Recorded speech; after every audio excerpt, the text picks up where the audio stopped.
I feel like Chase, I don't really need to give an intro to you. I feel like pretty much knows your work. Awesome. Um, Well, yeah, no, let's get started. We're recording. So, Chase, thanks for coming on. I'll let you kind of take it away as we talk about this Heineken spot. cool. So, um, we're gonna be talking about Chase's spot that he did for Heineken with the Daniel Craig versus James Bond. I guess I got a couple questions for to start off.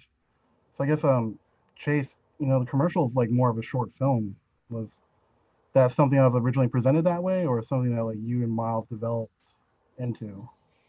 Well, we this is actually connected to another commercial that Miles and I did for Squarespace, and we sort of hacked the system on that. Like, I remember getting a request for a commercial with um, John. Should I talk about the Squarespace one first? Would you be willing to start with that one? You're mute, Sing.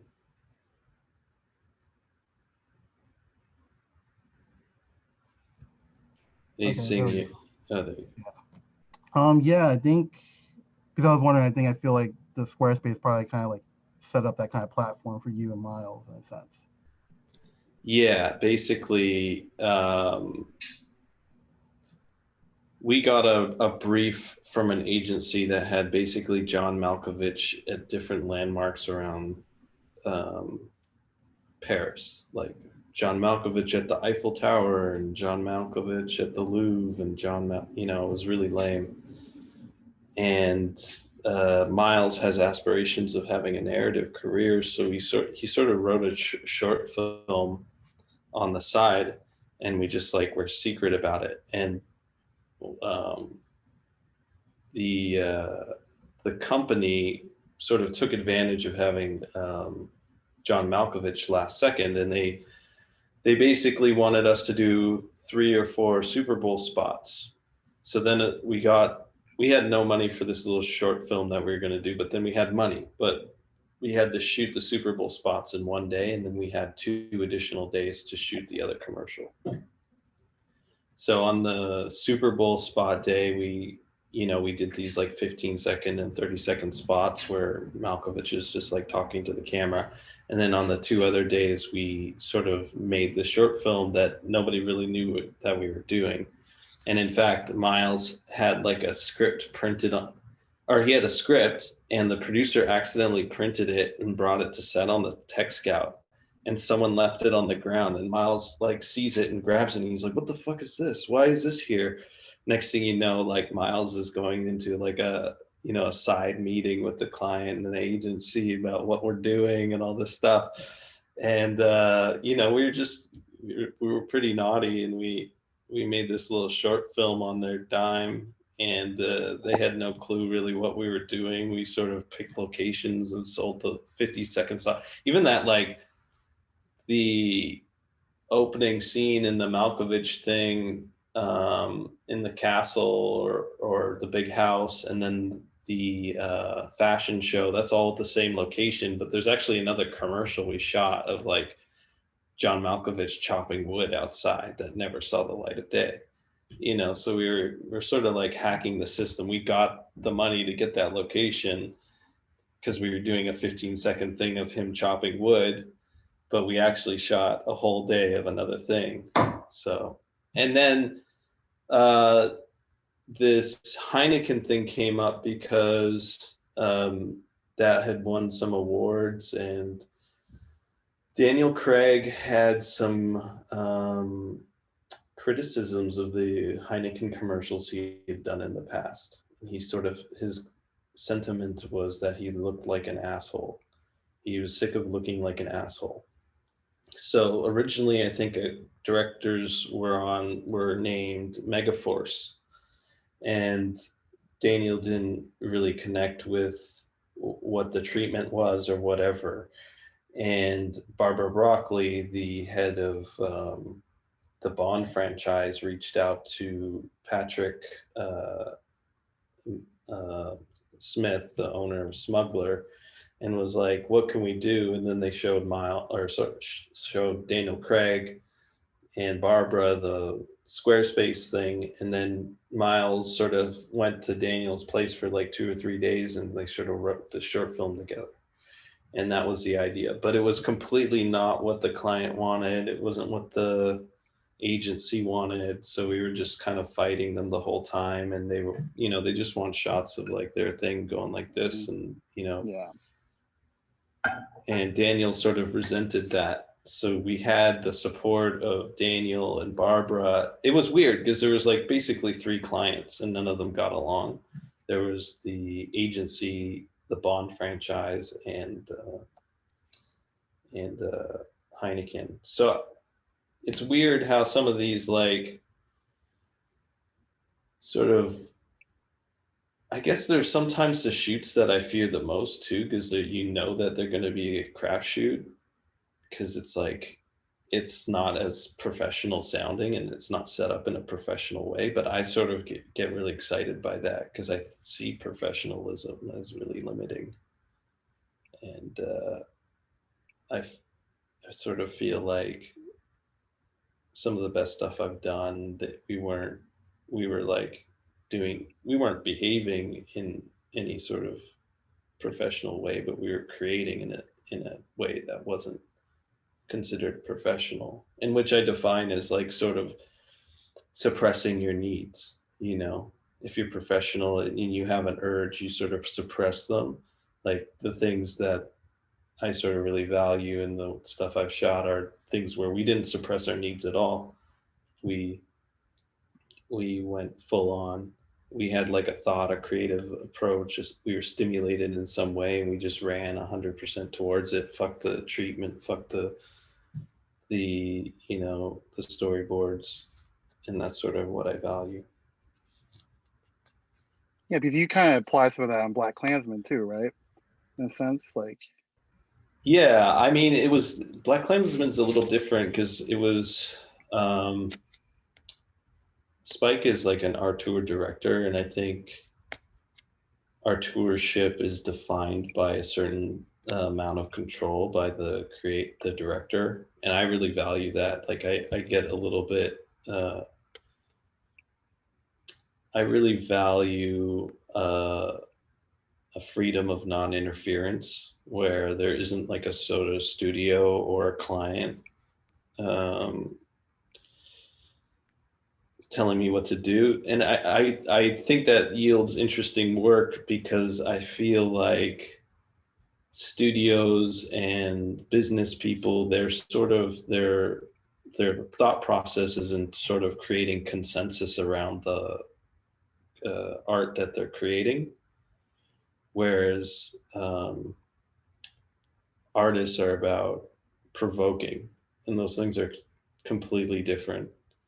So I remember in an early production meeting with Spike, we were supposed to sort of present to Focus Features all our strategies to sort of tell the story. Like they wanted to know why I wanted to shoot 240. They wanted to know why I wanted to shoot on film, and I wrote up a bunch of reasons why that I felt like helped tell the story. But Spike's attitude in the meeting was like so OG. He was just like sitting there mean mugging the screen the whole time. And as soon as they like started going into marketing, like, oh, we could really market this at that. And because that's basically what a studio is, they're a marketing vehicle. Spike just jumped in right away and be like, this is not a meeting for that kind of conversation. We are here to talk about like he just put his foot down hard and was like yelling at people over the phone. And I just remember like, oh, that was a little unnecessary, Spike. But then I was like, oh, he's making sure that nobody fucks with us. And he's doing it now rather than later.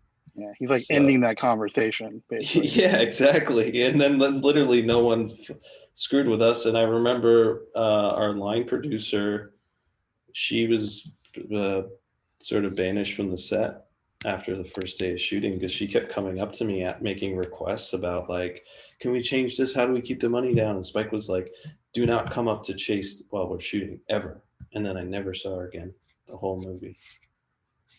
And that's amazing to have an ally like that. Like, yeah, Spike produced the movie, man. Like anything I needed, I went to Spike.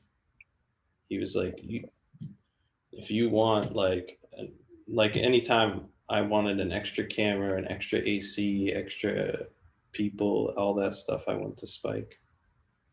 And I bet it paid out of his own pocket for it, to be honest with you.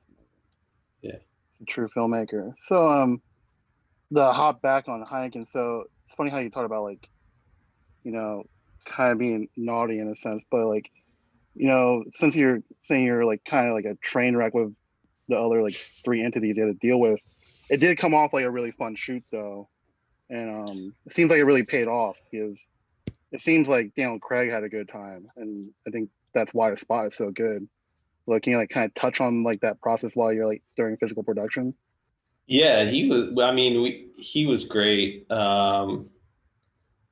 He's like the highest paid actor in like human history. So we also like knew that it might not be great.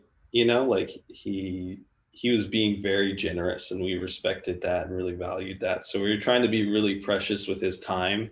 So some shots in there with his double, like anytime you sort of see him from the back, it's a double. But we pushed him to the limit. I think eventually at the end he was like, I can't give you any more, and I'm getting on a plane and leaving. And the client had done something similar too, because there's like a shot in the commercial where the girl's sort of bored at the party and all the strobes start going off and we're dolling in on her. Like that was like at hour 16 or something. And Miles and I just kept shooting, like we're making a short film, in 2 days or whatever. And we had such a fantastic crew. We shot it in Barcelona, and I've worked with the same guys there for ages, and it was just so awesome. But they always had our backs, and I remember the client coming up to Miles and being like, "Miles, can you please stop shooting? I have to go home." And Miles just starts laughing. He's like, "It's okay, you can go home." And we just kept shooting. Seems like it paid off that. So Yeah, definitely. I guess like actually you talking about that scene with the girl being bored at a party. We had one question from one of our mentees about, do you have a lighting change in a setup where it goes from like it's lit to like it goes darker and like strobes start going off? Yeah. They're curious about like your process for going about that and like your lighting setup for that. We had a really cool production designer named Robin Brown. He's a British production designer, and he had created that beautiful set in a church in this castle that was sort of the last scene where the bar is and stuff. And then he sort of, in that scene prior, he had the idea of doing the balloons that were metallic. And when I saw them, I sort of had the idea of bouncing lights off the strobe lights off that. And also in the narrative, it was her having this emotional shift that motivated her to go into the other room. But we wanted to do something really quick because it's a commercial. Like you can't do like shot reverse shot kind of stuff to tell that story. You have to sort of like do it in a beat. So the way I lit it, I think I just put a couple light mats on the ground to uplight her. I think I remember when there's the lighting change, we had all the practicals sort of set up the way Robin had designed it. And then we killed those lights, and then we had like sky panels on strobe around, and we had the light mats with the amber gel on them lighting her. And we just sort of cued them as we hit the end of the dolly track. I want to go back to like you and Miles. Like, you guys have collaborated for a good bit. Like, can you talk about like your relationship growing from your first job to like now? Yeah, it actually has gone through quite an evolution. I remember when I first met Miles, he grew up near me in Vancouver, Canada. He just kind of grew up across the water from me. And we never knew each other, but I think I had started shooting music videos, and Miles was doing music videos, and he had respected my work, and I think he also came up in the camera department, and his dad was a director in Vancouver. So I don't know if he knew my name from that era, because we would have been working at the same time, I think. Because I was an electric for 5 years doing union stuff, and I think he was sort of a AC or a trainee or something. Anyway, we didn't know each other then, and he hit me up and he wanted to do a music video in New York, and I flew out there and we worked on this music video together. We shot it on film, and it was didn't quite connect in the way that I would have liked, and it wasn't a great experience. And we did like a commercial right after that, and that wasn't a great experience either. So then we didn't work together for like 2 years, and he got this music video, River, and I had sort of come off like a dark period in my life. I had done a movie in Bulgaria that I ended up quitting after 15 days. And I felt sick for about like 6 months. Like I just had like a weird brain fog. I never got diagnosed with anything, but I just wasn't feeling well for a long time. And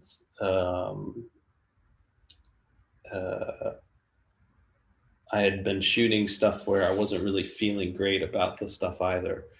And then everything sort of switched, and I started shooting. I did a commercial. That was the first good commercial that I'd done, which was really challenging because commercials are super hard to do well. And it maybe took me 4 years to actually make a good one, or one that I actually enjoyed watching, I guess is probably more accurate. And then I went into River, and then I shot Lemonade.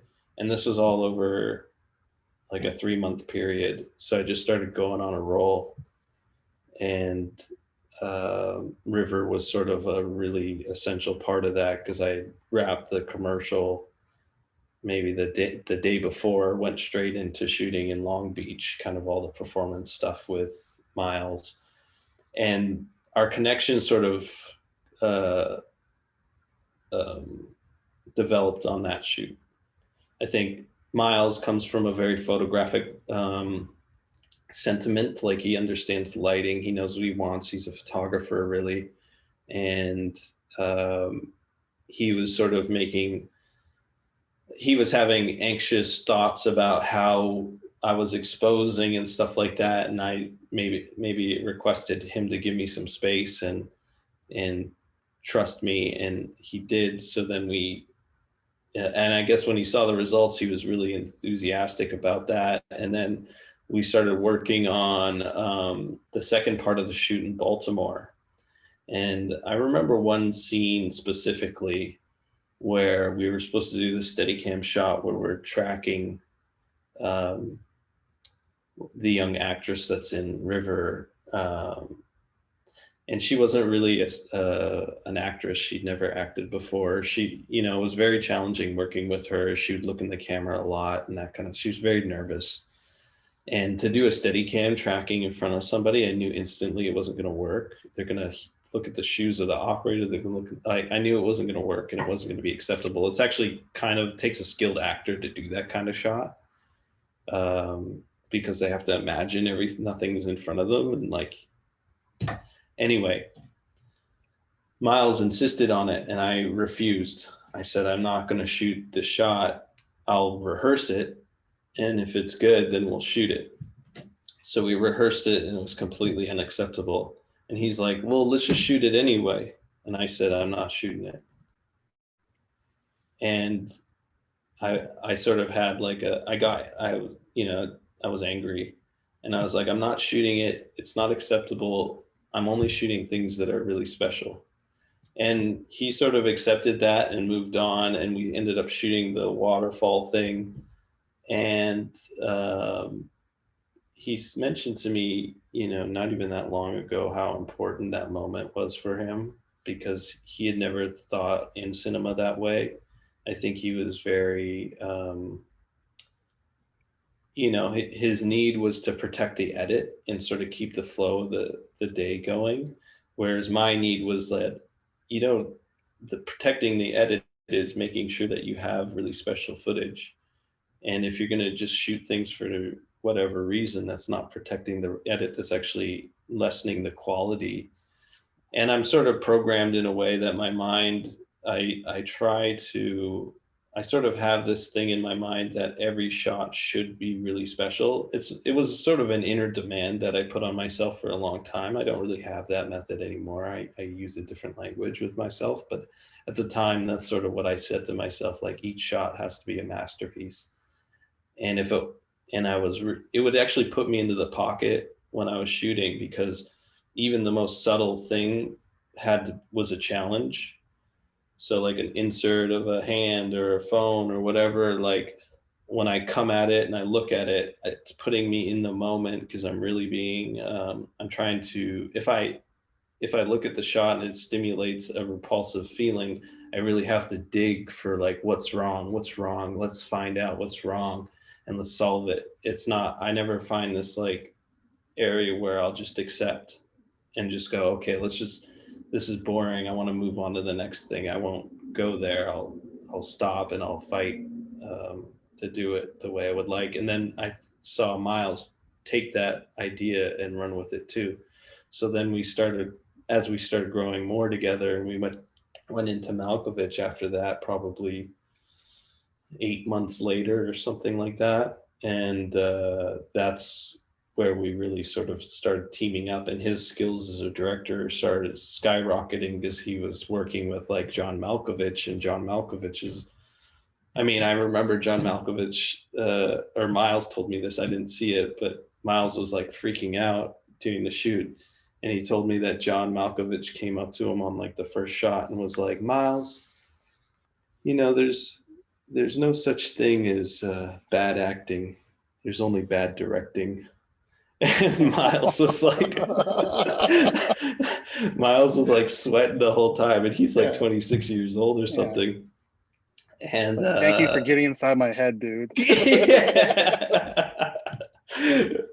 So on the shoot, it was the same. It was a similar dynamic to River, where Miles was like, he was kind of producing it, he was directing it, he was fighting a client agency, he was doing all these things. He had like people all over him, and I was super concentrated on what we were doing in the moment. So we had this really great dynamic. And now even more so, I like the last thing I did with Miles, or not the last thing, but one of the last big things I did with Miles was a P&G commercial that was for the Olympics in 2020 that, well, I don't know if it'll ever come out, but we did an incredible job on it. And Miles was just like glued to the monitor and like super concentrated in each shot. Like I've seen him change over the years. He's super organized. He's like a producer, an AD, and a director all in one. And he has DP skills too, because he's, he sort of came up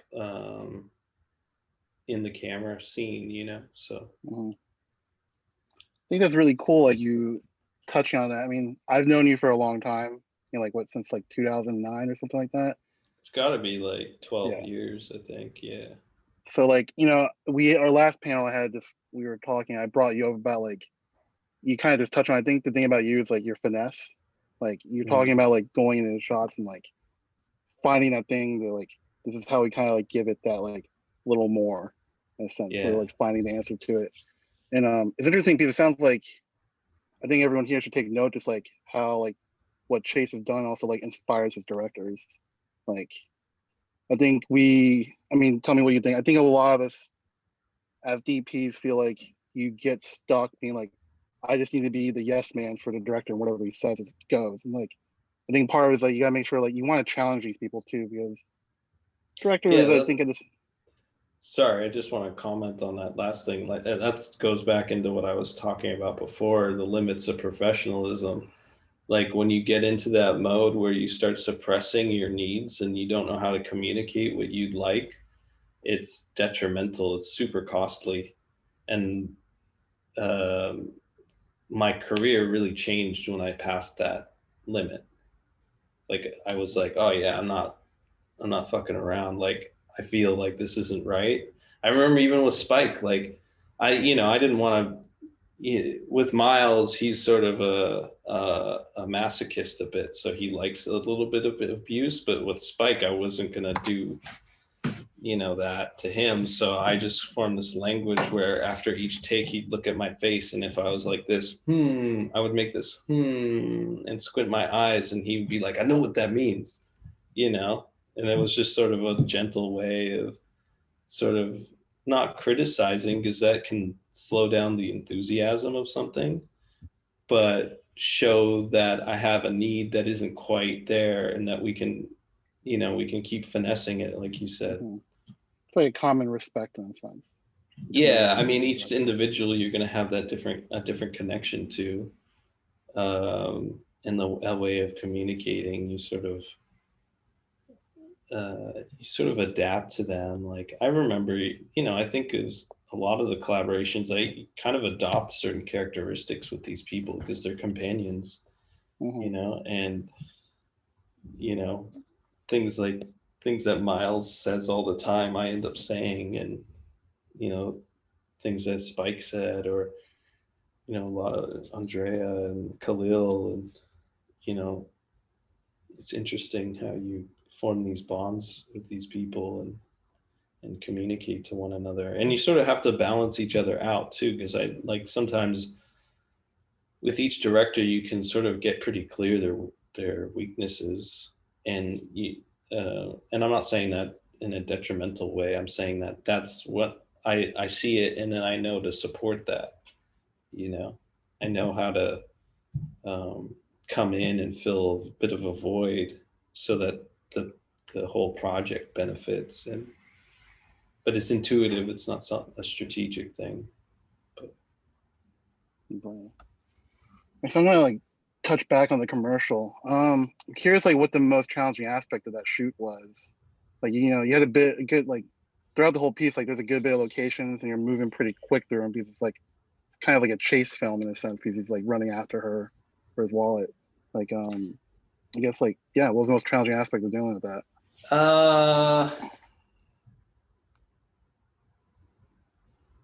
Oh man, you're bringing back so many memories. It was really fun. I mean, there are certain devices that we tried to express in there that I thought added to the energy, and trying to fit that stuff in and working with Daniel's schedule was tricky because they also wanted to do a photography campaign with him. So we were limited in our time with Daniel, but we had these great ambitions. Like when he loses the wallet, right? We had the Steadicam shot pushing in on him, and it cuts into the car, and it's like this whip tilt down to the phone. Well, that's actually we put the seat in the back of a trailer. So if you look at that shot really closely, it's actually there's no car. It's just the seat and no car. So we were throwing in these little absurdities in there that I don't know if people really notice. It's more subconscious, my hope is. But and then when he gets into the next, when he starts to chase the cab and he gets into the next area, there's that weird shot that sort of tilts and it looks 90, and then it looks up at the castle, and that's where he's headed, and that was a double that was doing the running, and all that stuff was super ambitious, and we were moving super quick. We didn't have, I think we shot it in 3 days. So I mean, you guys shot a short film in 3 days pretty much. Yeah, exactly. So and we only had one camera and one camera crew, and I remember even that scene where he's running, when we're tracking with him and he's running. I think a profile in the trucks below, Daniel Craig running, that's an expensive proposition. I remember they were you get 3 takes. That's it. Because if he sprains his ankle and he can't do the Bond movie, that's a big problem. And he did break his ankle in the Bond movie running, maybe a year later when they were finally shooting. And yeah, it was tricky kind of dealing with all these different things, but it was really fun, and Daniel made it less painful for us. But you know, it's really precious when you can work on a project that isn't so product like bottle heavy, and it has a bit of a narrative. It's almost impossible to find that kind of work in a device commercial. You know, like if you're working for Apple or Samsung or something like that, it's pretty much their language is just showing different angles, or even sometimes cars are really tricky too. But I've been able You to guys get integrated in pretty well though at the end, like kind of making a joke with like the martini like cocktail there, and he yeah, switches it out for the Heineken. It's like kind of like a fun, natural way to put in the product. totally. And his burp was just him improvising. Like he did it on one take, and you can see like the extras look at him and stuff like that because everyone starts laughing on the set. And it was good times. That's the magic right there. Yeah. So a little bit of a tech question. Curious about like what do you guys shoot on and like what was the decision behind it? We shot anamorphic 35 millimeter. So when Miles and I were discussing it, we wanted to do something that was anti-Bond, anti-James Bond. So we wanted the aesthetic to be sort of the exact opposite. Like this is real world Daniel Craig. This isn't James Bond. So we wanted to sort of put a little. The anamorphic, I think, sort of added to a sense of absurdity to it because the lenses are a little bit distorted, but it sort of gave us a little bit of the romance that you would get from James Bond. But then we were flipping it because we were coming up with like a more raw color grade, and I was using almost all natural light through most of it. Except for the end was pretty much the only big lighting setup in the whole thing. But everything else was really raw. Like when he's running through the kitchen, that's all practicals. When he's going, you know, we were doing these steady cam shots where you can hide stuff and we were using wide lenses. So we were just going for it. And I think that worked for our aesthetic because we were trying to do the anti-Bond thing. So that was the reason for the choice of format. And I always have this thing in my mind in terms of how to calibrate my aesthetic view for a whole project. And I usually think in things of terms of romantic and raw, or sometimes I redefine raw as obscene. And I always want to find somewhere in the middle or vibrate between the 2 points in the middle, because I feel like if you have a subject matter that's very romantic and you double down on that with a romantic aesthetic, your spectator is going to just know what it is they're watching right away, and they sort of get ahead of the project.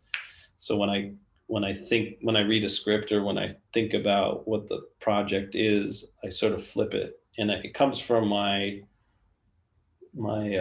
affection for Miles Davis, because I always sort of felt like he was the greatest artist to ever live, and he came out of that scat jazz, that or even bebop, and it was, you know, really fast repetition of notes, and he was growing up in that, and that was the popular thing at the time, and he literally took what everyone was doing and he flipped it, and he came out with this really drawn, long, melodic sound. So when I mean, that's a simple way of doing creativity. You know, it's almost defiance in a sense. So I sort of try to incorporate the same philosophy in my own work, where I'll see, you know, okay, this is a James Bond Heineken commercial. It's like the obvious thing is to emulate James Bond aesthetically and, you know, go very romantic with it. But what if we flip that? So that's the very simple version of why I go down that road, went down that road. Yeah, it's like you guys made the spot really fun. Like there was like a good bit of humor in it. And, like, Yeah. you know, you have a good laugh while you're watching the piece. Yeah. You know, so to touch on like, yeah, I guess a lot of people have been curious about like how much was natural versus stage lighting. I guess like a lot of it was like planning probably around like points of the day for like exteriors and things like that. Yeah, we didn't have a ton of options because sometimes you can balance things out if you have some day exterior and interior and you can sort of schedule it accordingly. There wasn't a ton of options, but we knew that this all happened in a single day. And as he gets into the castle, it starts turning dusk. And actually, we shot a few more scenes that stitch into that whole sequence that got cut. But when she goes into the castle, it's dusk and she's like, going around the line and it's raining. And then it cuts to Craig on the other side of the castle and it's dusk. We were sort of stitching those things together. We had a timeline really mapped out. And yeah, the first scene I think was just like him sun tanning. I mean, there's so many gifts during that shoot too, like that shot of the seagulls eating his food, like that. We didn't set that up at all. It just happened. And you got to stay focused and in the moment and catch those things. But those birds just came where we were shooting and started picking things away. And I whipped the camera and started rolling, and he cut that into the waiter kind of coming up and looking. So it worked really well. All the stage lighting happens at the end. And I laugh at this often when I talk to gaffers because I tell the story. But I was working with a really, really amazing gaffer named Javier Catalan. And he's sort of the most famous gaffer in Barcelona. And, he owns like the lighting company that represents the gaffers sort of have a union called Backlighting. And he's like the head guy and it's all his gear. And he's just the best. And I've got him on this job. And I'm going through every scene and I'm like, no, we don't need anything here. We're at the beach. No, he's like, I can bring an 18K. We can put it right here. And I was like, no. And then we get to the next set and it would be like the same thing. And I could see this like spirit sort of, crashing. But I knew that I had a secret in my back pocket because I knew he was gonna be stimulated later. But yeah, we get through all the locations and we finally end at the castle and we get into that location where it's like he walks through and there's all those lights hanging. And I was like, okay, Javier, I want 1,000 lights up here and I want the bar all set up here. And, and he starts getting his notepad out and he says to me, Chayse, I think I'm going to need more people. But the whole day he was just like, so they basically spent 3 days rigging. And then on the last day we shot because I just wanted that set to look great. I was like, I can shoot all this other stuff without people. Yeah. Just make that last set look great. I want it to be awesome. So and the main problem was access because you couldn't pull trucks up to that location. You had to park pretty far away. In fact, on the first day, we shot all that stuff on the beach on the first day, and then we had to travel to the castle to get ready for that because the town was right there. We had spent so much time with all our drivers scouting because the locations were hours away from Barcelona that the drivers had done too much overtime and they all left. So when we wrapped, they had no way to get us to the castle. So they hired a coach bus and the bus shows up and they put the whole crew on the bus and we're like, what the fuck? And the bus driver got lost. So we like showed up at this location like 2 or 3 hours later. And as the bus was trying to get up to the castle, it got stuck because it couldn't make a turn and it sort of wedged itself into an angle. These places aren't designed for that kind of stuff, so it just got stuck. And I remember getting out of the bus and walking all the way up to the castle and going to bed. But yeah, they had a rough time and I really wanted it to look great. So I had them sort of concentrate all their efforts on that scene. Gotcha. Cool. So I'm gonna start going through some of the questions from our mentees. We got one, like, they're curious about like shooting in a foreign country. Like, does that create any barriers for you? And like, through any of your process, like shooting overseas, like, do you have any trouble communicating with the crew, or does it seem pretty seamless to you? No, it's really challenging, and I've always had issues or not issues, I would say insecurities. Um, for a long time, I worked with the same technicians out of Los Angeles who were buddies, and you like Matt, Mhm. Cabinum, and our homies and guys like that. You just work, Yep. they become your friends, and you sort of get acclimated into working with them. But the sort of trick with commercials is that, in my experience, the really great ones are, they don't shoot in LA or New York because they'll shoot in Europe because the casting is way cheaper there.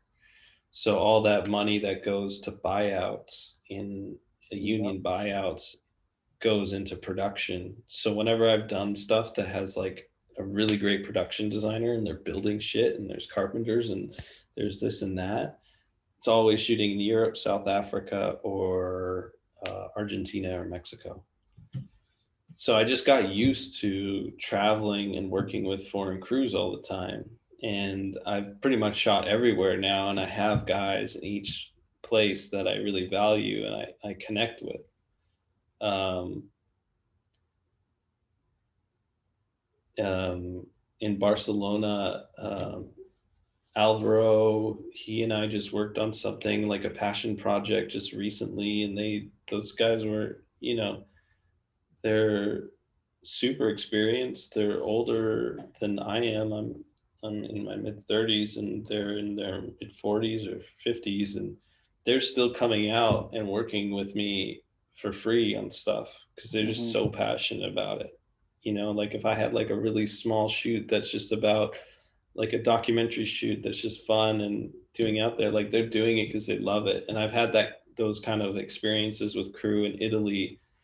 I did a movie in Italy, and all the guys who, my gaffer, legendary focus puller, all these guys just had such enthusiasm and passion about their jobs. I'm so grateful. I love working with new and foreign crews now, and I can't say that I originally had that sentiment. It's actually changed over the years, and um, you know I'm going to Ireland next, and I've been interviewing grips and gaffers and focus pullers the last few days, and I'm really excited now. At first I'm like, oh, I need Jimmy Ward, my focus puller in LA, and because he's just so excellent, and he just, I trust him. I never have a problem with focus or anything. He's really just ahead of every scene. He's always prepared. You're never waiting on camera.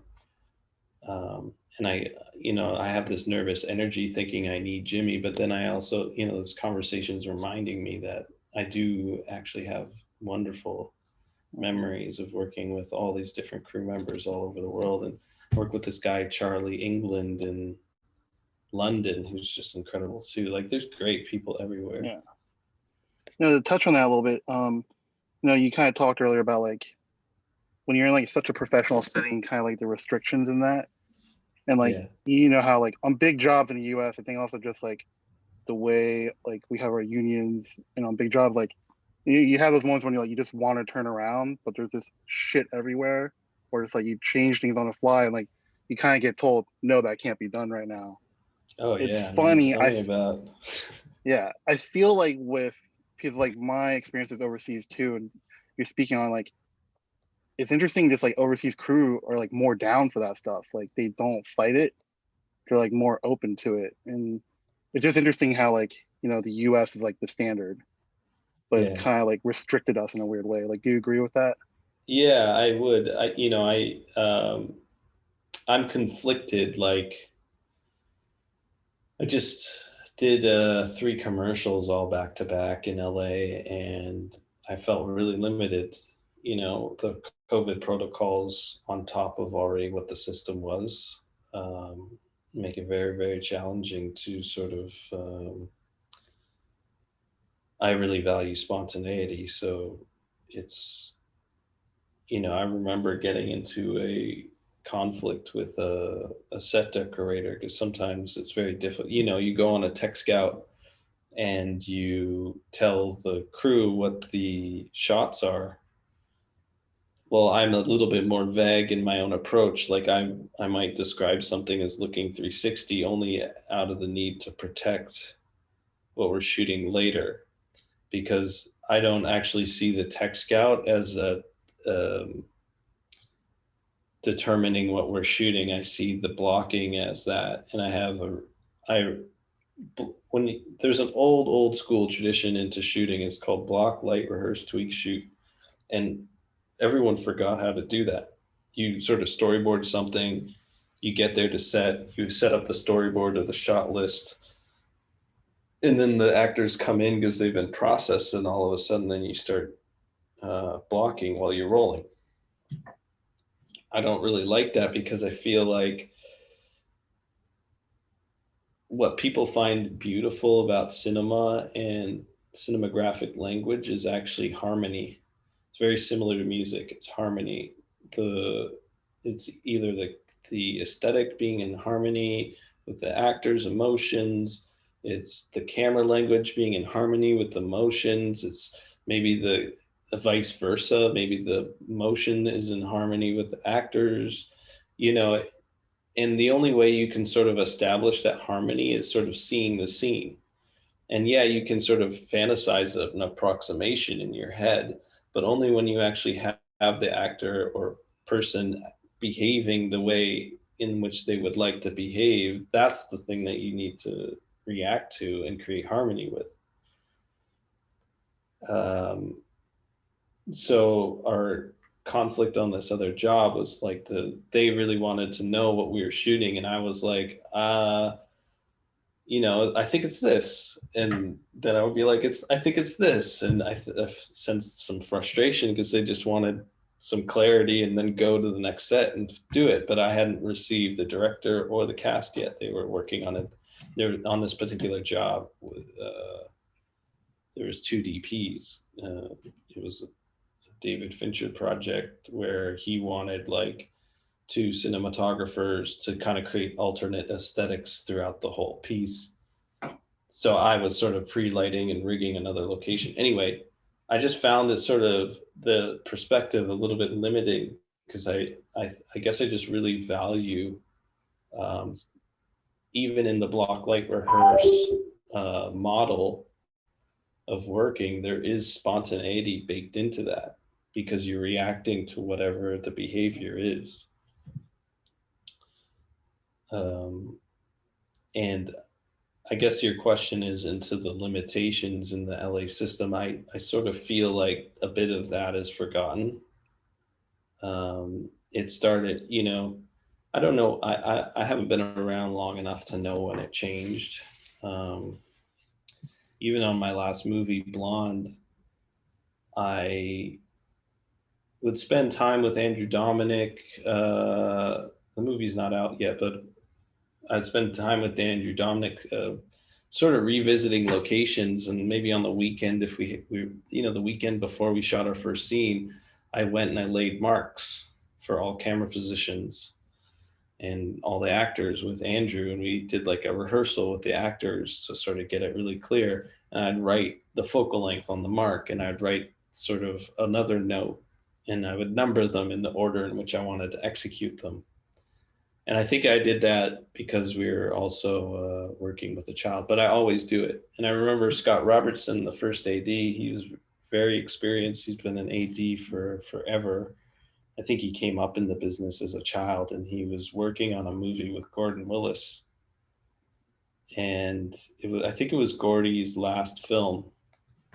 And he would always give me these anecdotes about working with Gordy, but he saw what I was doing, and he was like, that's exactly what Gordy would do. And I was like, oh shit. And it clicked in my mind, like, oh, he was the same way. He works out of spontaneity, and he only could react based off of the blocking. And he was like, yeah, Gordy would people would freak out. Gordy would not shoot anything until there was a blocking. And because on this movie that we're doing, they didn't have the script locked, they were shooting the movie while they were writing. So like an hour or two would go by while they would write, then they would block, and then Gordy would take half a day to light it. Mm-hmm. And he said, like, back then notes came to the studio, and if there was nothing shot midday, the studio executives would start to panic and have a little freak out. And well, what would happen is he would set up all the lighting, and as soon as they start rolling, everything's figured out and they just go into the pocket. Everybody gets into a flow state because there's no pausing and figuring out what shots next or what to do. It's like everything's figured out. It's all mapped out. All the marks are laid. He's lit every single shot and they just flow. And I thought that was really clever because they still get the work done exactly when they would want to get it done. But it just didn't have these like elapses or these moments of pure boredom where people start to disconnect. And there's still spontaneity. It's really stimulating. It's engaging. And I'm grateful to Scotty for telling me that. So, because it sort of reaffirmed my senses, and because I really like Gordon Willis, but I guess I never really saw him as someone who worked out of spontaneity, except once I heard an interview where he said he came up with the look for Godfather about 2 hours before or 20 minutes before he shot it, he said. That's amazing. But I get it because I'm like, oh, that's sort of like you saw the behavior and you responded. You saw all the costumes, you saw the behavior, you saw everything, and then you just like, okay, he reacted to that and he created the look out of his intuition and his spontaneity. It seems like that kind of environment also creates a really safe place for the actors too, because like you're not stopping. So a lot of our mentees on here, I guess, have been asking about like, transitioning a narrative, and I think that's one important thing is knowing that like you got to give those actors the world that they are comfortable in to give their best performance or to feel comfortable. Yeah, that it's incredibly hard to act because there's a massive amount of vulnerability necessary, emotional vulnerability, and I think it's quite easy to take them out of that thing and become distracted. So there's a real need of mine to sort of protect that, because I really would like to work in things that have really interesting behavior. And I think that when you have good actors, it's actually much easier to get interesting behavior. I work with other directors like Khalil Joseph, who doesn't work with actors, and he knows how to get interesting behavior through stimulating events. So there's different ways to do it, but really what makes something interesting is behavior. And when you have an actor who they're going to need a certain amount of space to create that vulnerability, and you need to sort of allow them to feel safe enough to be that way, free of judgment, free of things that might sort of stimulate them out of their character, or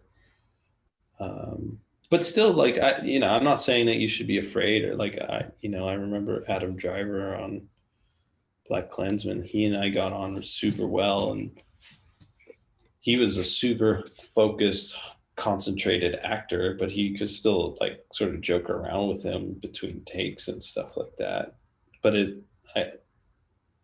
I still felt the need to sort of like, like when the actors are on set, don't have like, sometimes you want to tweak because you're finally seeing their face in the light and you're like, oh, I need to make these tweaks.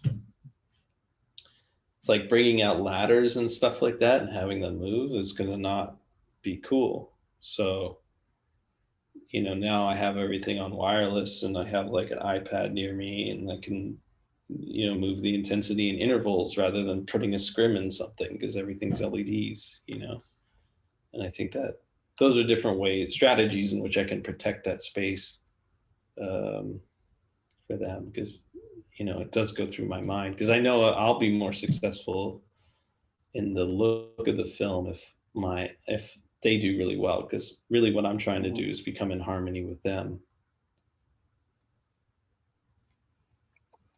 Okay.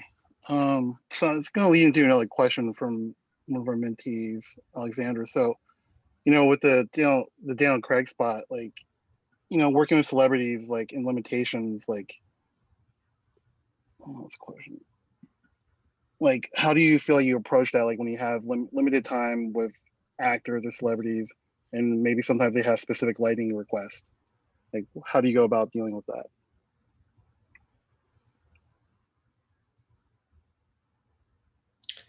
Oh man, I can't really recall an instant where I had an actor have a request for lighting. Um, oh yeah, maybe Beyonce on Lemonade for sure. She did not like the way I did that. They were like completely insecure about me coming into the shoot. They were like, we need to see more like beauty stuff from Chayse. We need to see more beauty stuff from Chayse. And Khalil was just sort of like, I don't know, Chayse is great. Like, let's just shoot. Like, and so then I was like trying to really study Beyonce's face and complexion and see. So I watched every music video she was in. And I sort of started realizing there might be conflicts then, because almost every video she's in, there's literally the video is just cutting from shots of her in one environment to a shot in her in a different environment. I remember I tried to get you on that thing, I Sing. know. So I I have was to like, I give a need little you. side story. I get a call at like 8 a.m. from Khalil, like, or I pick up the phone and I'm like, hello, I'm just like waking up. He's like, is this Sing? I'm like, yeah, who am I speaking to? And it's like, this Khalil. I was like, Khalil. He's like, Khalil Joseph. I was like, oh, what's up, dude? And his next one is like, I heard you can shoot on 35. And I was like, yeah. And he's like, cool. We'll have more info for you later. And I was like, what the fuck is happening right now? And then Chase calls me. He's like, you gotta sign an NDA first. Yeah, I don't know what Yeah. happened. This our industry's crazy, man. It's like things No, like that happen. that actually plays into the story.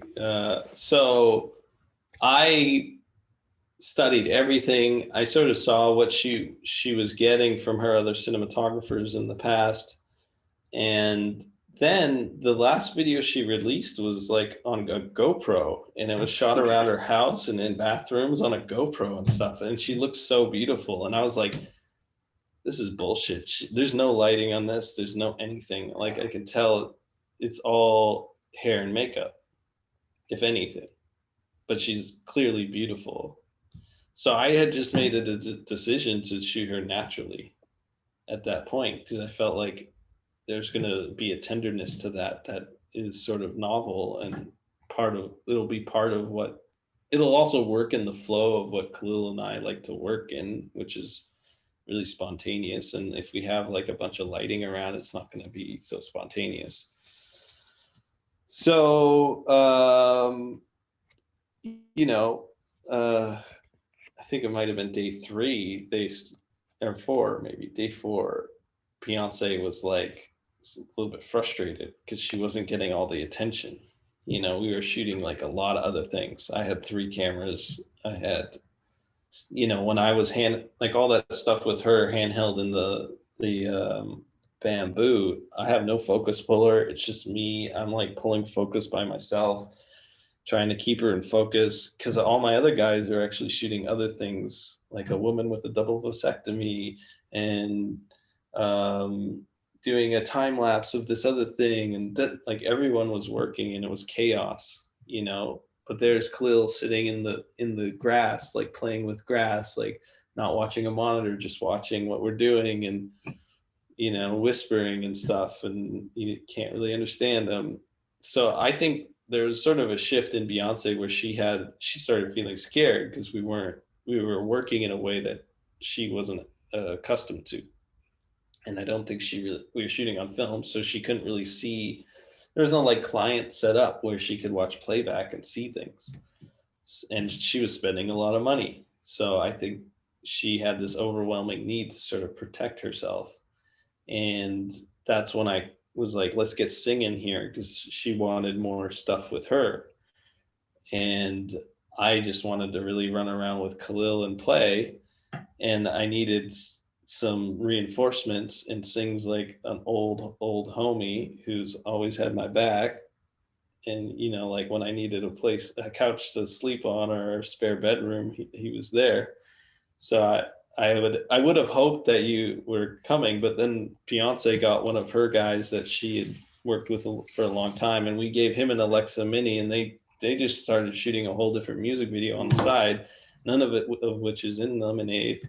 Yeah. So I'm not it gonna was lie, you just- scared the shit out of me. I was like, they're like, yeah, you're gonna have 3 film cameras in a church with Beyonce. I was like, hold on. I was like, this is not like an easy wake up call. Yeah, no, it was like you need to be on a plane in like 2 hours kind of thing. It would have been really nice to have you there. I needed some friends. But Well, I think it what is what it is. happened was like, I think who they ended up getting kind of like wasn't flowing in your styles, like kind of like you talking earlier about the James Bond thing, like having just people contradicting what you're going after, and like that's mostly not going to mesh as well, and that's why it's probably not in there. Yeah, no, it wasn't in there, and it was really just vanity stuff with Beyonce, which wasn't in the vein of what we were editing together anyway. I think it would have been, if you were involved, it would have been you would have been working with us, but it was pretty much Beyonce directing a DP and doing her own thing. So my preference would have been you working with us, because I think but I still valued the other cinematographer being there, because he sort of ran cover for what Khalil and I were doing. But I think you would have yielded footage that would have supported what we were doing, where it was clearly something else that they were doing. But I guess what I'm saying is I was grateful that other guy was there anyway, just so could stay concentrated on my other thing. But Khalil didn't like him being there. I know that much. Happens.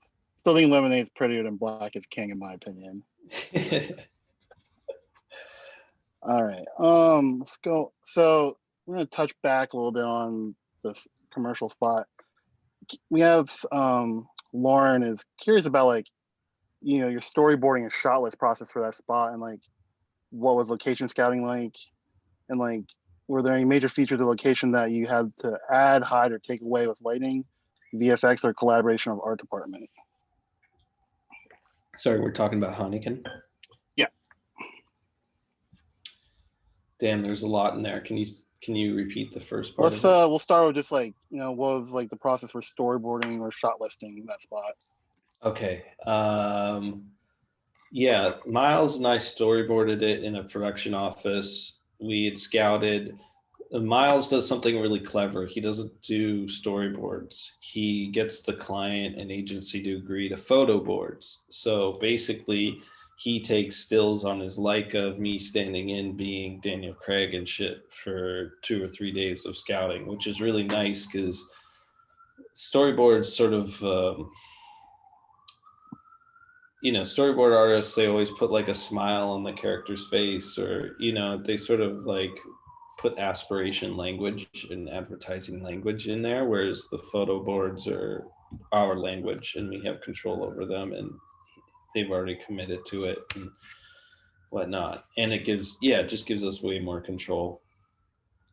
And but when Miles and I sort of talked about the film, it's a lot of going back and forth and debating where scenes should be happening. So originally the desire was to shoot that ending of her bumping into Daniel Craig at the party. That was what the ending was, but I had an issue with that. So Miles and I just sort of debate these things out, and I was like, I really like this location from the scout, and I think, imagine she comes in as a silhouette and she sits at a table, she's getting this little isolation, we're back into the action with, and then they bump, and then Miles really likes that idea, and he sort of sees the connection at the end as virtuous. So then we start coming up with like, oh, how do we make that feel natural? Like, so we're sort of writing the script in collaboration because we're responding to things as we're scouting. It's not, there's a lot of improvisation, I guess. It's not like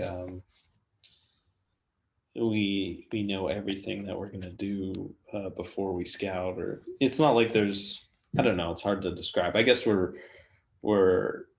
not just strictly doing what's in the script. We're sort of like adapting the script to the needs of the location so that it all sort of flows and functions. It happens on every job. It's not like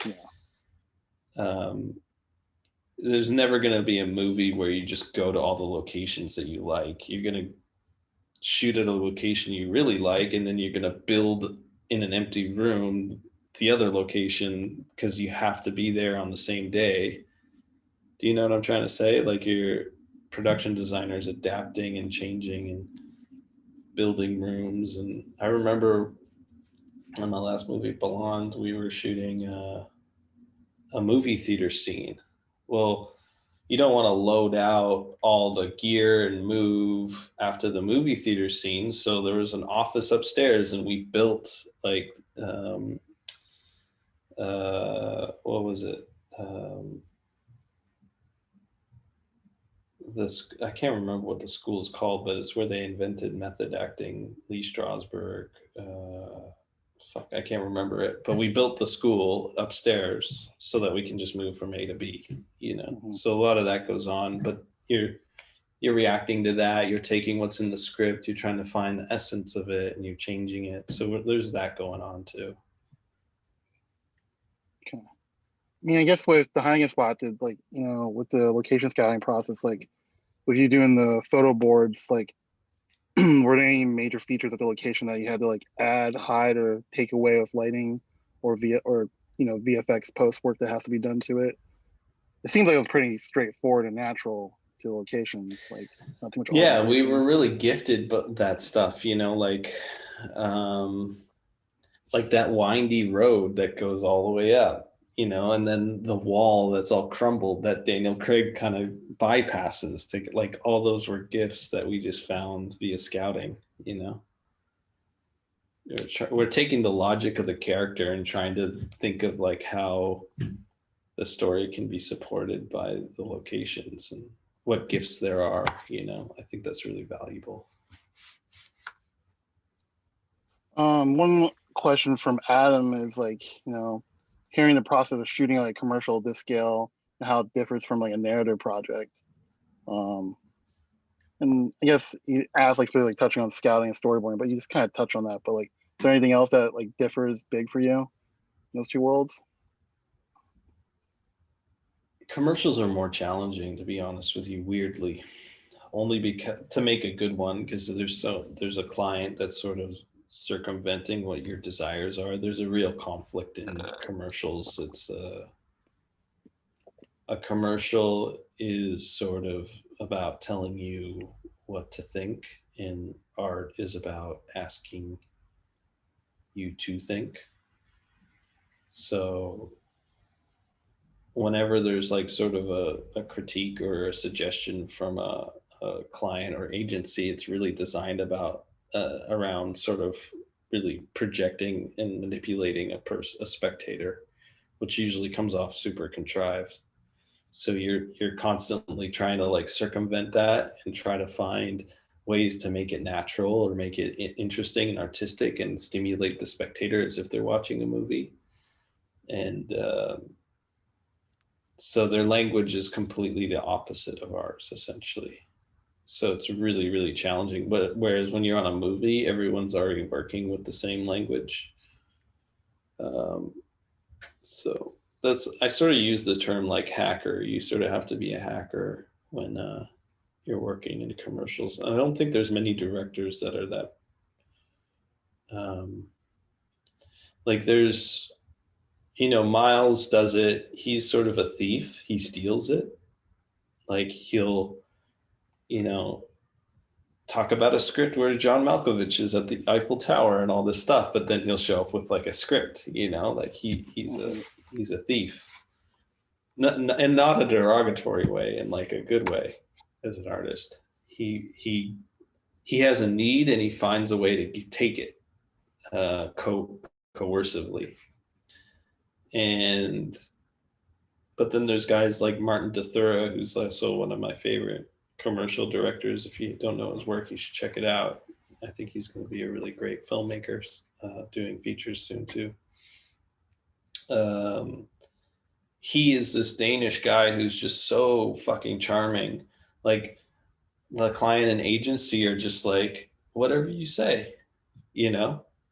So he gets his needs met a different way through his communication skills and his charm and his ability to sort of bring joy to others, you know. But he's hacking in a way. He's totally hacking the system, but it's through his skills as a communicator.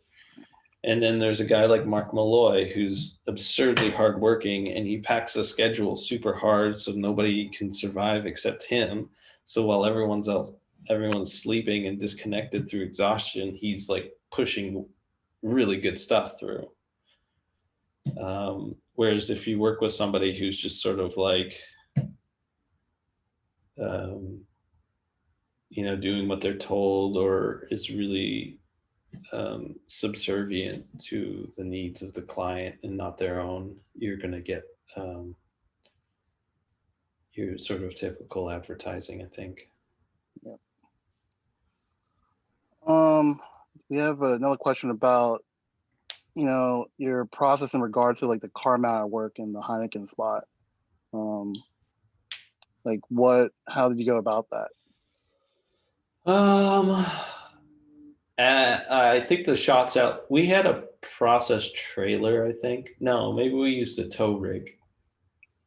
It's really tricky working in cars, especially when there's like that kind of situation, because you can't fit the director and focus puller and a cameraman in there. So you usually have like a a camera car, and that's where the video village will be. Either the car itself will be on a process trailer or a tow rig. Actually, it was on a process trailer because I remember lighting those scenes. I think I had HMIs coming through the windows, like double diffused. And we were recording dialogue and yeah. So it was kind of involved. All that car Cars stuff. are always like a time-consuming thing. Just always takes more time than you want. I sort of learned a trick from, this is a little bit of a nugget to give to other DPs. Actually, I learned a little trick from Scott Robertson, the AD on my last movie. And he said that typically he strategizes doing all the car work at the end of a shoot and other things, but car work at the end of the shoot. And what he does is he reduces the crew so he can stretch out more days. Because if you have like a big art department and a bunch of departments that are all standing around doing nothing, and you doing all these things where only one person can fit in the vehicle, you're sort of wasting money. Now that workflow wouldn't work on a TV show or a commercial, but it definitely would work on a feature. And in what you would have to do in one day, you can make 3 days, which is really, really helpful. Because you're not saving any time with all those people. You're probably losing. Burning money for sure. Exactly. Another question we have is like, how involved are you with the actors? Like, what is your relationship to them, and how does that inform your work?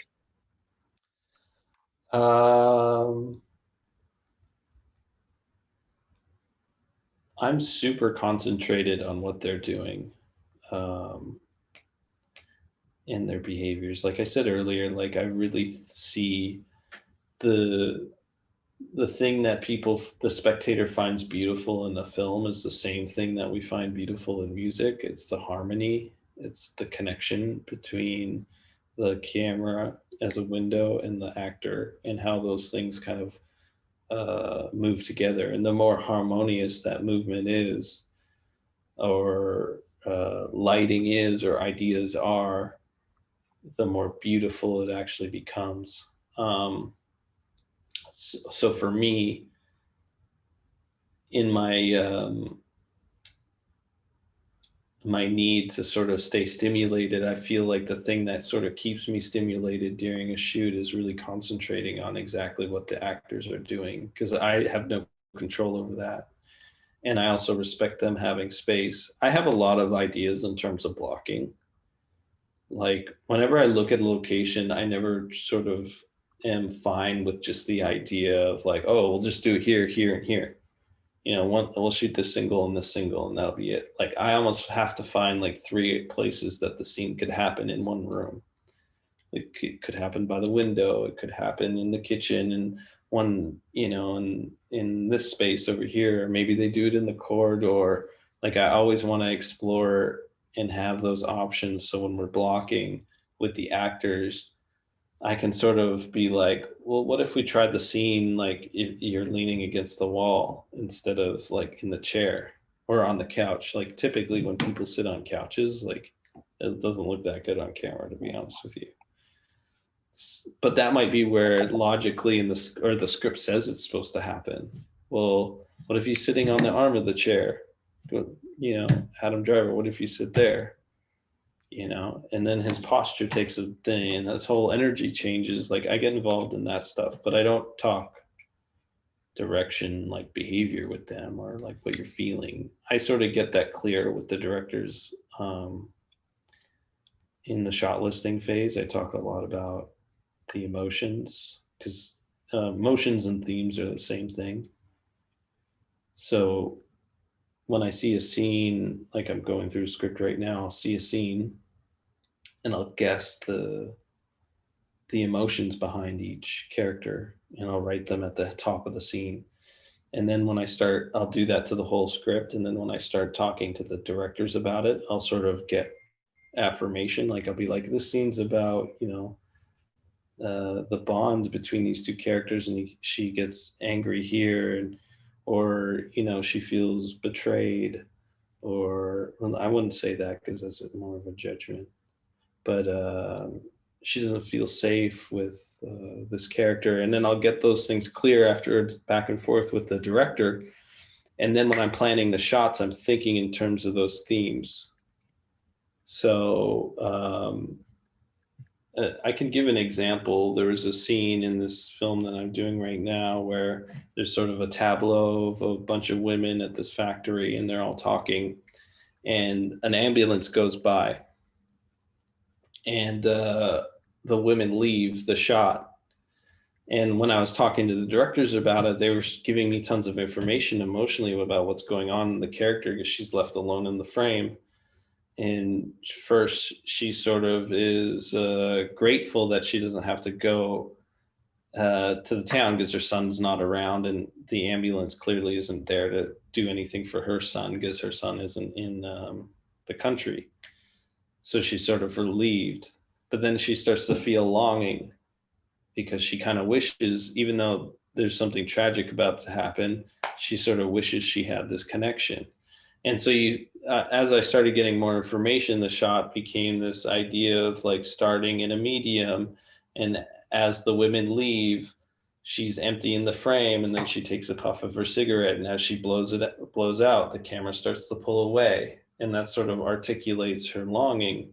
And then when it gets to the end of the dolly move, she becomes strong for all the characters, and she leaves. She walks towards the camera, and she becomes large again and exits frame. Like, that to me is harmony, when you're coming up with a rhythm of the shot that is articulating the inner experience of the character. And that can be done a couple different ways. You can do that through point of view, which is mostly what Western cinematography and Western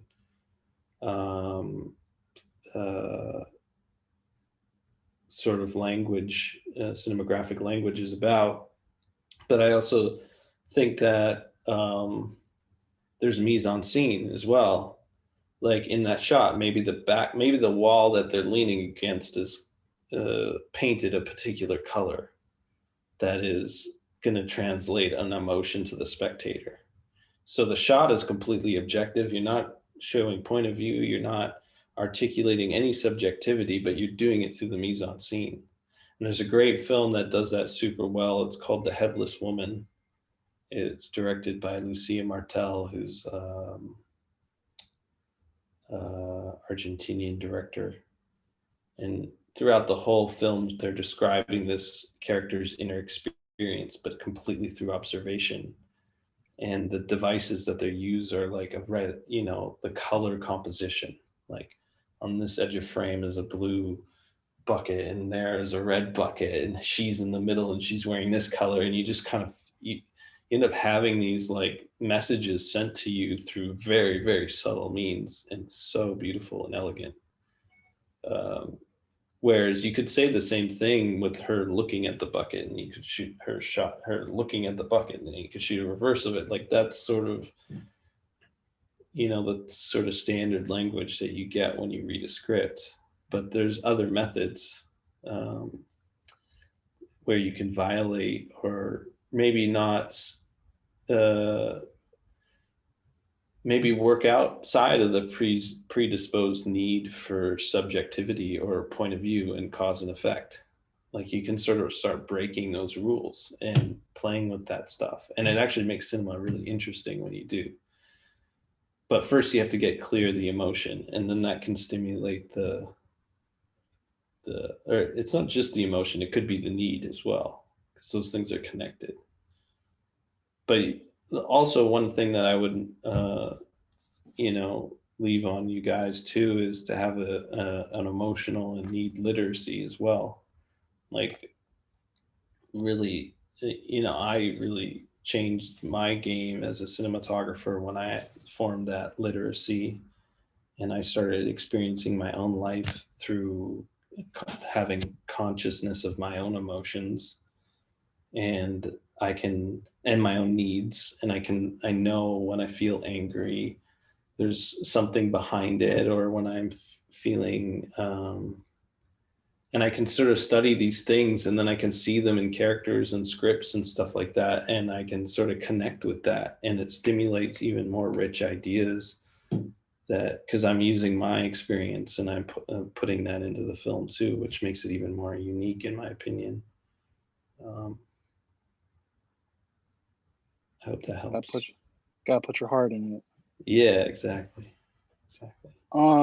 So we got this one thing from like a career perspective.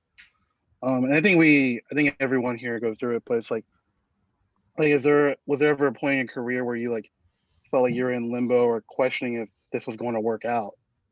You know what I mean? Yeah, definitely.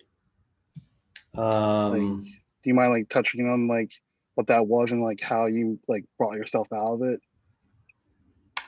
I mean, I was hanging out with you a lot back then, like I feel like my biggest inspiration back then was like XJ13 and Jack Harrer,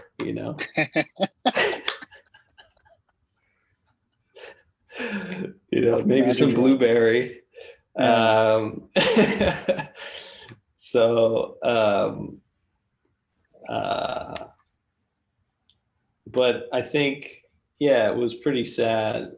I felt I had such a longing and a desire and a yearning to sort of create with an energy and an enthusiasm and a freedom that I'd always wanted to, but all I could find, like this is before social media, so I was like on Craigslist and Mandy looking for like $800 to shoot a short film, and then it was like the worst thing ever, and that was really tricky. And I immigrated from Canada and had no money, so I didn't have the resources to go to a film school where I could have found community. So I felt really trapped because there was no social media for community. Whereas I sort of feel like now there's a lot of options for filmmakers to connect with each other through social media. And my career changed when Vimeo came out.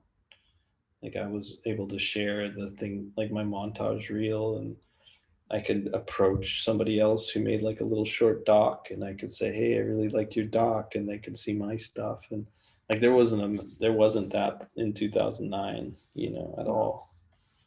It was I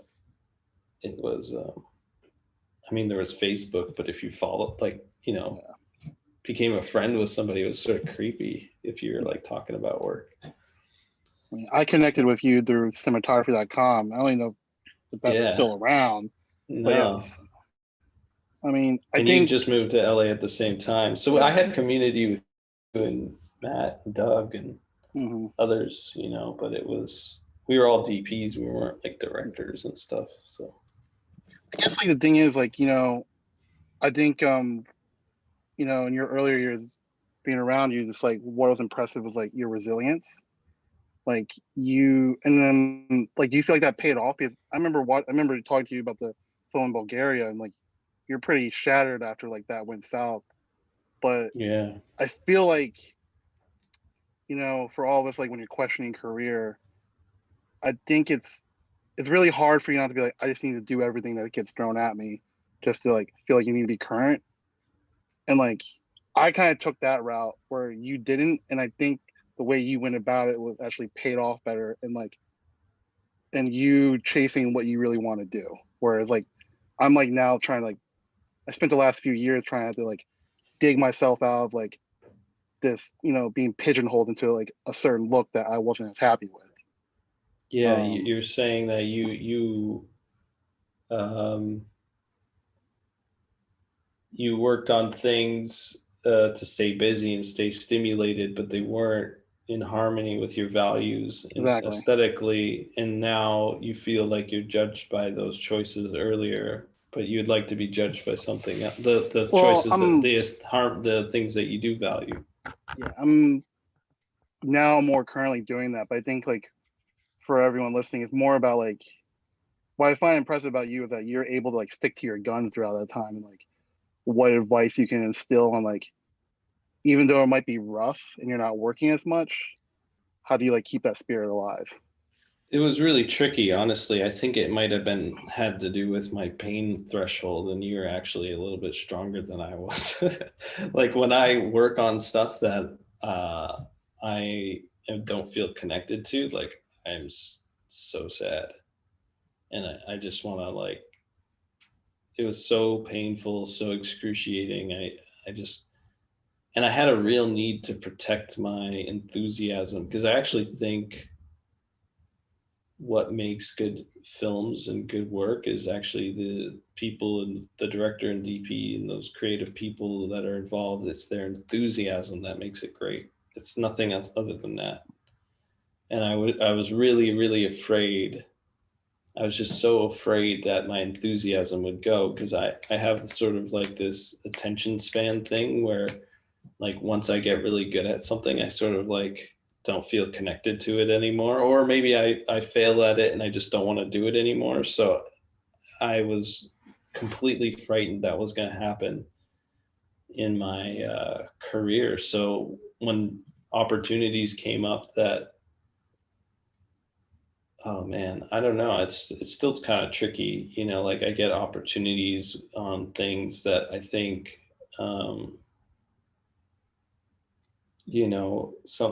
my agents and stuff are really excited about, but I sort of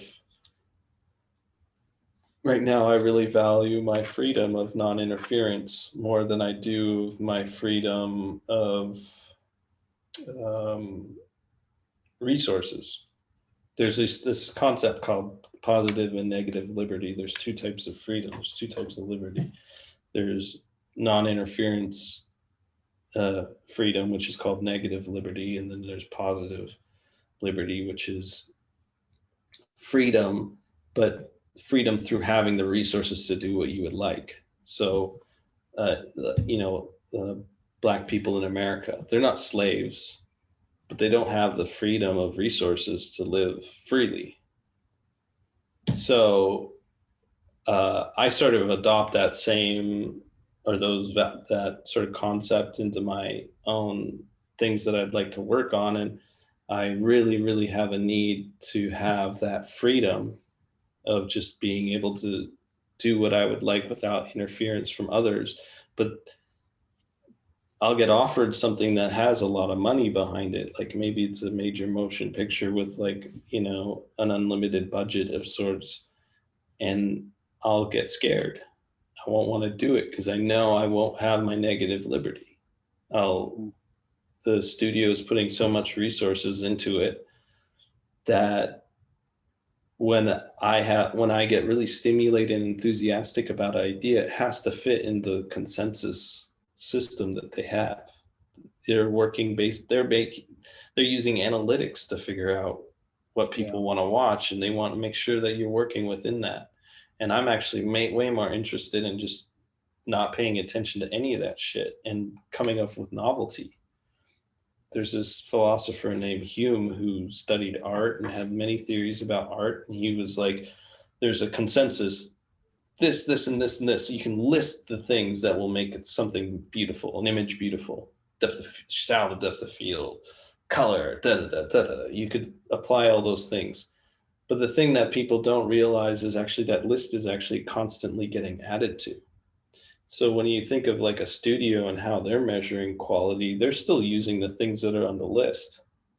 And what I'd like to figure out is how to add to that. And the only way I can do that is if I have no interference, or if I fight for it, which is really challenging because a lot of systems are about dominating others. And I don't like to go into that's not my energy. You know, I don't want to go and dominate people and threaten them to quit, or if I don't get this and that, like that's not my steez. So yeah, I hope that answers your question. I guess I'm just really trying to say that I have like a crazy need to sort of protect that one thing, and that's I guess, you know, negative liberty.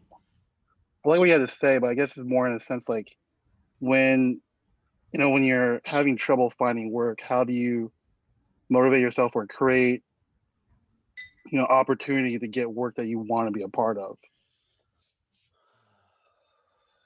Well, here's a story, an example of something that happened in my career. I started DPing at a really young age. I went to film school when I was 20. I failed. I went in, applied to the cinematography program, and I was on academic probation. So there was like a limited chance I'd get in, but I just told the professor that I was really curious and whatnot, and he accepted me. And you know, uh, my my experience from that point on was sort of like,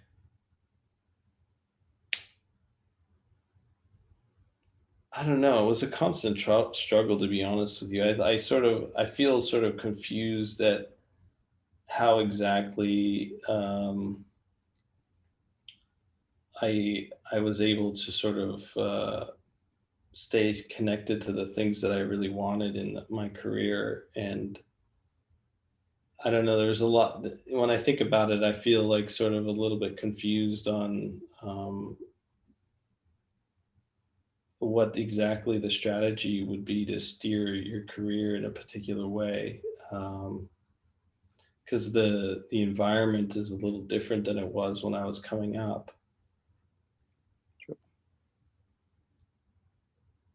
I I feel don't like know. I feel like for, you know, my outside perspective watching you is I think like you, as simple as like you stuck to your guns. You know what I mean? Like I think you have that skill of like knowing when to say no to certain jobs because you just know that's you're going to create something that's not going to represent you. And I think that's a Yeah. hard part. That's a hard thing to do in this industry, especially like, you know, a lot of us do this as like our ways of paying our bills. And sometimes you just have to say yes to those things to get it done. So I don't know. It's a double-edged Yeah, sword to a certain extent. well, actually, yeah. In the other room, I was going to grab it, but it's a little difficult to getting over there. There's this book called Punished by Rewards. And in the book, it studies um, intrinsic and extrinsic rewards, and it presents a lot of different scientific studies.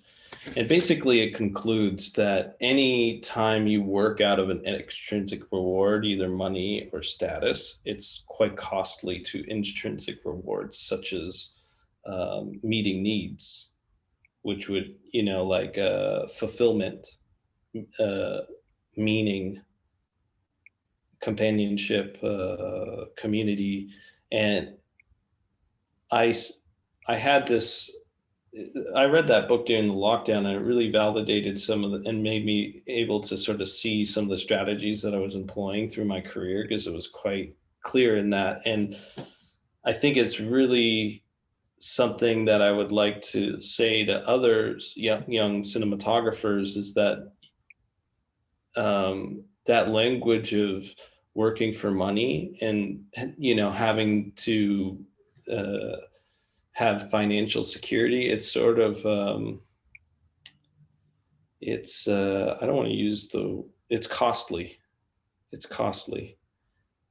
And I guess I just suffered so much whenever I did it, and I've done it, over the years, that every time I finished doing it, I vowed never to do it again. And that I was willing to live with less things, have less things and less, uh, less possessions, if it meant that I was protecting that. And you know, I always sort of had to find a meaning into something I was working on over the years. I honestly, I took Black Klansman because I thought my dad would laugh. And I found a lot of meaning in that. I read the ending when the KKK guys blow up in the car, and I was like, oh, my dad's gonna laugh at that. I could literally see him chuckling in the theater, and that was meaningful to me, and that's why I did the film. And I put all my, I think I pretty much paid for that movie to be shot on film out of my own pocket. I didn't make any money on it. Like, I just did it because I wanted to do it. Mm-hmm. And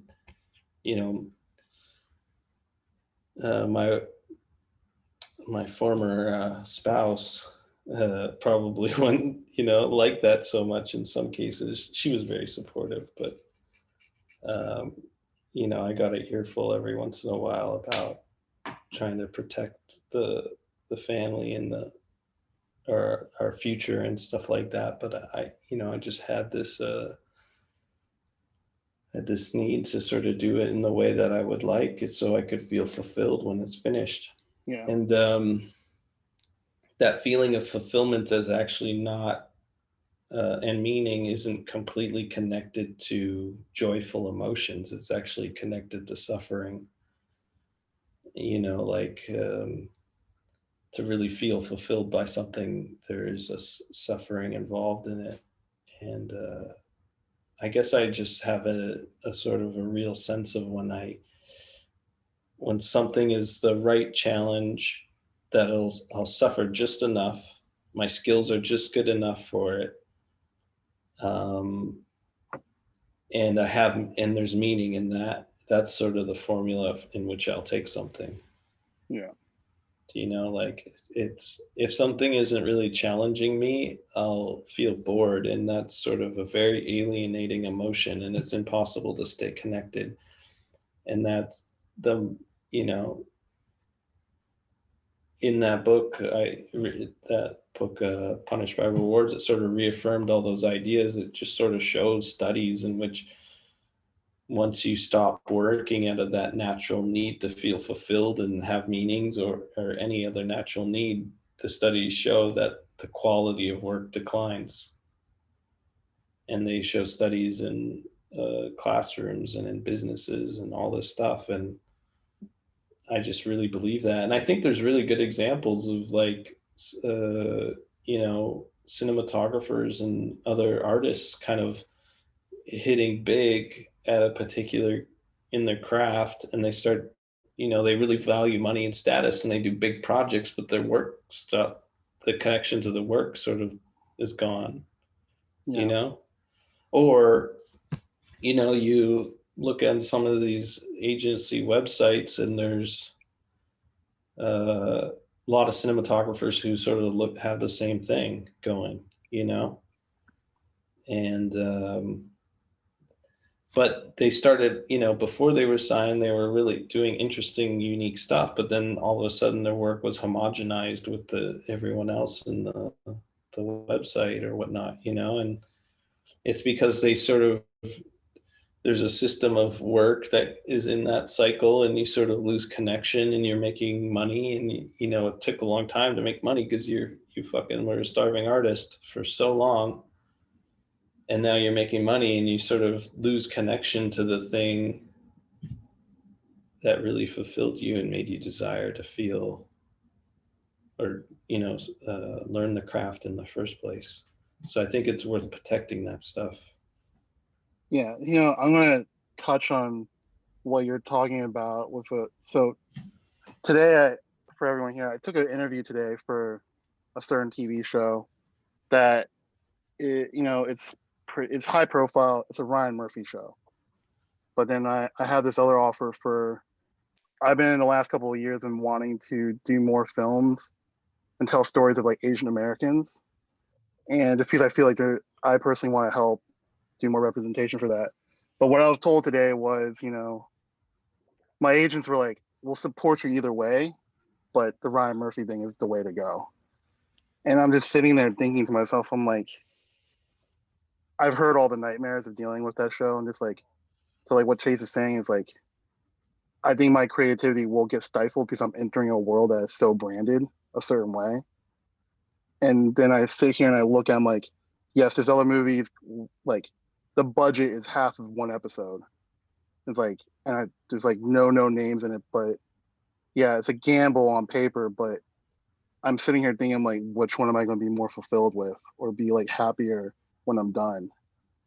Yeah, And I and it think, sounds like you started the story with there's a meaning there. mm-hmm. Yeah, just like, yeah, the Ryan Murphy show, I get big actors and all that, but like you're saying, you see all these DPs, like they hit it big, but like their work starts losing meaning, and then they start losing their identity and what they want to do. So I think for everyone here, it's important to like keep that in mind. Like, yeah, we It's have to really make our bread and challenging. butter. Yeah. Yeah, it's really challenging because you have you might need some sustenance, and I got tired of eating tacos and having like an upset stomach every night in LA after a while. Like that's all I could afford for breakfast, lunch, and dinner. And uh opportunities are coming up and you're sort of starved for them. But I think maybe that you're hitting on something that's really important. It really is the big challenge, right? Trying to saying no to things, and really saying yes to things that are meaningful. One strategy that I got from a friend, I mean, I know this is going to sound weird because some of the young cinematographers out there aren't there yet. They don't have agents and stuff like that. But I remember when you do get an agent, I sort of described that cycle in which you get trapped in your work starts to become homogenized with a lot of other cinematographers. And I remember I received some advice from a friend, and he said that, some of the problem is that a request will come in for something and it'll be like 3 weeks away and you'll say yes to it. But always the coolest jobs come up with no notice. And they're like, hey, are you available like in a couple days? Can you shoot this in 3-4 days? And they're really special, and it's like for an artist, and the other DP just backed out and they need someone right away. Like all those really special opportunities come out of nowhere, and you'll never get them if you're always taking the job that was 3 weeks ahead.